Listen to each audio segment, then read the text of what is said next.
Hello everyone, and welcome to today's YouTube presentation on managing critically ill children. Over the next few minutes, we'll explore a structured approach for handling seriously ill pediatric patients. We'll cover everything from initial assessment to definitive care, and I'll provide some standardized USMLE-style questions to test your understanding at the end. When a critically ill child arrives, our first priority is to quickly assess their condition. We focus on their airway, breathing, circulation, and neurological status.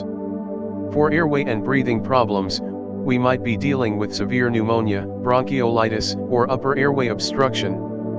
To determine if the airway is clear, check if the child can speak or cry. If they can, their airway is likely open. Evaluate their breathing by observing signs such as recession, respiratory rate, and abnormal sounds like grunting or wheezing. Pulse oximetry is crucial here. Values below 90% in room air or 95% with supplemental oxygen indicate significant hypoxia. Immediate action is necessary. For instance, if the child has stridor or a barking cough, it might be croup. In this case, nebulizing with adrenaline is the go-to initial treatment. For a child with asthma, nebulized salbutamol is essential. If airway management through simpler methods fails, intubation may be necessary. When evaluating circulation and cardiovascular issues, consider heart failure, arrhythmias, or shock. Assess heart rate, pulse volume, capillary refill time, and blood pressure. If the capillary refill time exceeds 2 seconds, it may indicate poor circulation. Look out for signs such as tachycardia, hypotension, or abnormal pulse volume. Key investigations include ECG, chest X-ray, and blood tests. If CPR is needed, ensure the airway and breathing are adequately managed first. In cases of shock, whether due to severe gastroenteritis or cardiac conditions, providing high-flow oxygen is crucial. Start fluid resuscitation with normal saline and monitor for symptoms like drowsiness or abnormal respirations, which may indicate other issues. For diabetic ketoacidosis, check blood sugar levels and initiate treatment with 4 fluids and insulin. Consider naloxone if opiate poisoning is suspected. Once immediate life threats are managed, a comprehensive secondary assessment is necessary. This includes taking a detailed history, conducting a physical examination, and ordering additional tests like blood cultures or chest X-rays based on the suspected condition. Emergency treatment is tailored based on the diagnosis. For suspected poisoning, use specific antidotes or treatments based on the substance involved. In cases of diabetic ketoacidosis, start with normal saline and insulin. For croup, nebulized adrenaline and corticosteroids are key. For convulsing children, administer rectal diazepam or follow the status epilepticus protocol with 4 antiepileptics like phenobarbital and phenytoin. In cases of meningitis, intravenous antibiotics such as cefotaxime are critical. After addressing immediate issues, focus on definitive care. This involves making necessary referrals to specialists, ongoing monitoring, and planning for follow-up and rehabilitation if needed. Here are some clinical pearls from Medscape. 1. The importance of timely and effective resuscitation cannot be overstated. Immediate high-flow oxygen and appropriate fluid resuscitation can significantly impact outcomes in critically ill children. 2. Early administration of broad-spectrum antibiotics is critical for septic shock or suspected infections. Delaying antibiotics can worsen outcomes. 3. Using non-invasive ventilation techniques early in severe respiratory distress can improve outcomes and reduce the need for intubation. 4. Addressing the underlying cause of seizures while managing the acute episode is crucial. Rapid administration of antiepileptic drugs can prevent progression to status epilepticus. Let's test your understanding with some standardized USMLE-style questions. 1. A 4-year-old child presents with severe respiratory distress and a barking cough. They also have stridor and are drooling. What's the most likely diagnosis, and what should be the initial management? The diagnosis is croup. The initial management involves administering nebulized adrenaline and considering corticosteroids like dexamethasone or prednisolone. 2. A child has altered mental status, fever, and a stiff neck. What's the most appropriate initial treatment if meningitis is suspected? The initial treatment involves administering intravenous antibiotics such as cefotaxime and acyclovir if a viral etiology is suspected. 3. A 2-year-old with a history of asthma presents with severe wheezing, difficulty breathing, and lethargy. What's the immediate treatment? The immediate treatment includes providing high-flow oxygen and administering nebulized salbutamol. Systemic corticosteroids may also be needed. 4. An 8-year-old child shows hypotension, tachycardia, and delayed capillary refill time, with a history of diarrhea and vomiting. What's the initial management? The initial management involves administering high-flow oxygen and starting fluid resuscitation with normal saline. It's important to evaluate for possible septic shock and treat accordingly. Structured approach to managing the seriously ill child. In the realm of pediatric care, the management of a seriously ill child is a critical endeavor that requires a structured and methodical approach. A seriously ill child is one whose vital signs are significantly compromised, and addressing their needs effectively demands swift and precise action. This approach is centered around rapid assessment and urgent intervention, ensuring that the child receives the appropriate care as soon as possible. Upon the child's arrival at the hospital, immediate triage is essential to identify emergency signs such as severe respiratory distress or coma, and priority signs like high fever, restlessness, or severe pain. Serious illnesses in children can generally be categorized into 4 main problem areas: airway and breathing issues, cardiovascular problems, shock, and neurological disabilities. The structured approach to managing a seriously ill child involves several key steps. 1. Primary assessment. 2. Resuscitation. 3. Secondary assessment. 4. Emergency treatment. 5. Definitive care. In addressing airway and breathing problems, various causes must be considered, including severe pneumonia, bronchiolitis, and upper airway obstruction or stridor. The signs and symptoms vary based on the specific condition. During the primary assessment, it is crucial to determine if the child can speak or cry, which indicates that the airway is clear. The adequacy of breathing should be evaluated by observing the child's respiratory rate, presence of grunting, and any abnormal sounds. Effectiveness is further assessed through breath sounds, chest expansion, and abdominal movement. The final impact of inadequate respiration can be inferred from heart rate, skin color, and mental status. Pulse oximetry is used to monitor oxygen saturation, with levels below 90% on room air or below 95% with supplemental oxygen being concerning. High-flow oxygen should be administered to children experiencing respiratory difficulties or hypoxia.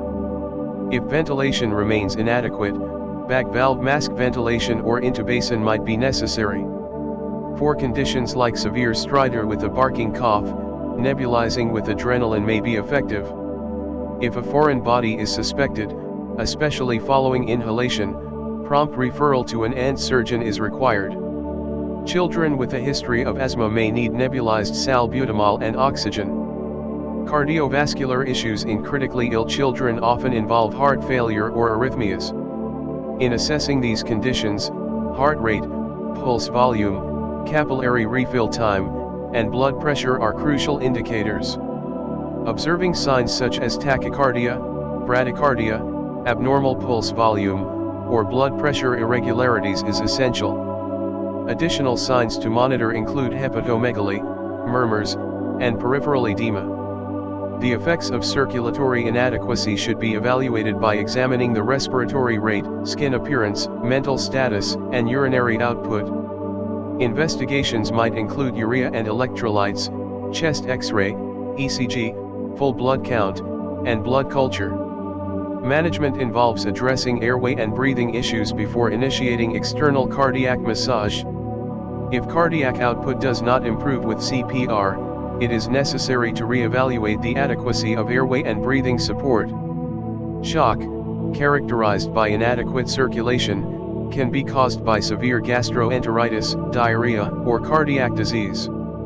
In managing shock, providing high-flow oxygen is paramount.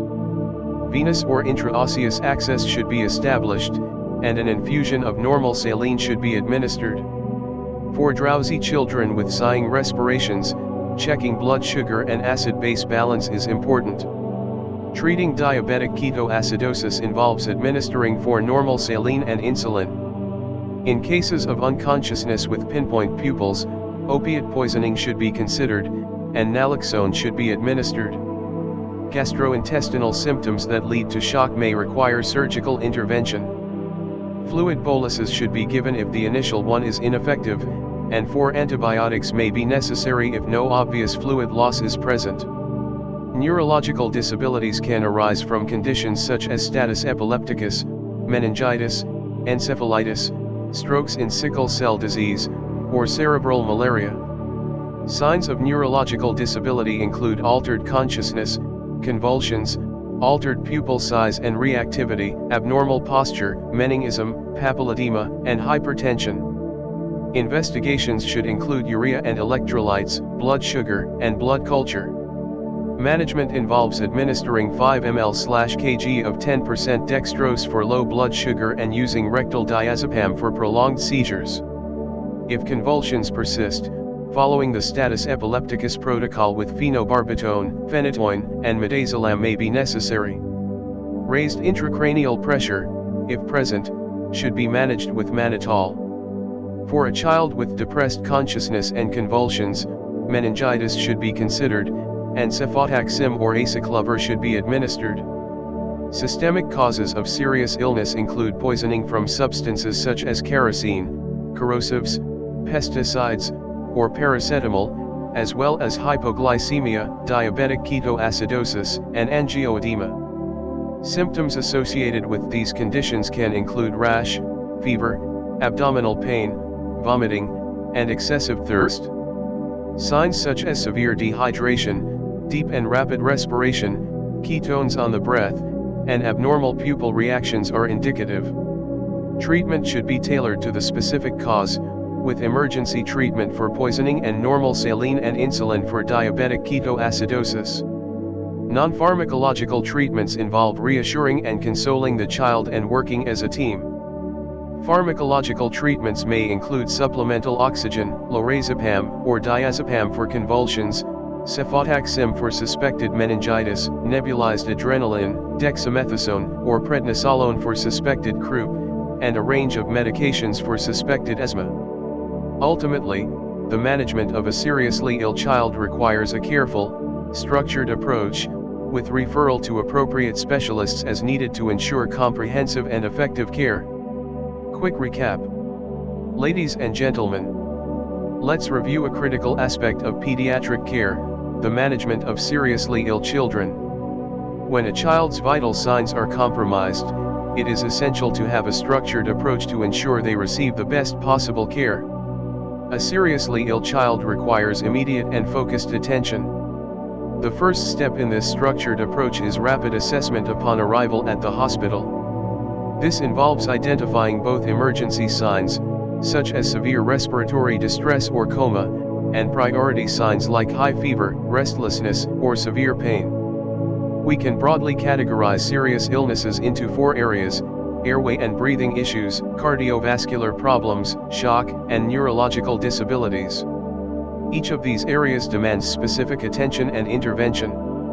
For airway and breathing problems, we need to assess whether the child can speak or cry, which indicates that the airway is open. We then evaluate the adequacy of their breathing by observing their respiratory rate and any abnormal sounds. If needed, we administer high-flow oxygen and consider more invasive measures like intubation if the child's condition doesn't improve. Cardiovascular issues often involve heart failure or arrhythmias. Key indicators to monitor include heart rate, pulse volume, and blood pressure. If CPR is necessary, it must be combined with proper airway management to be effective.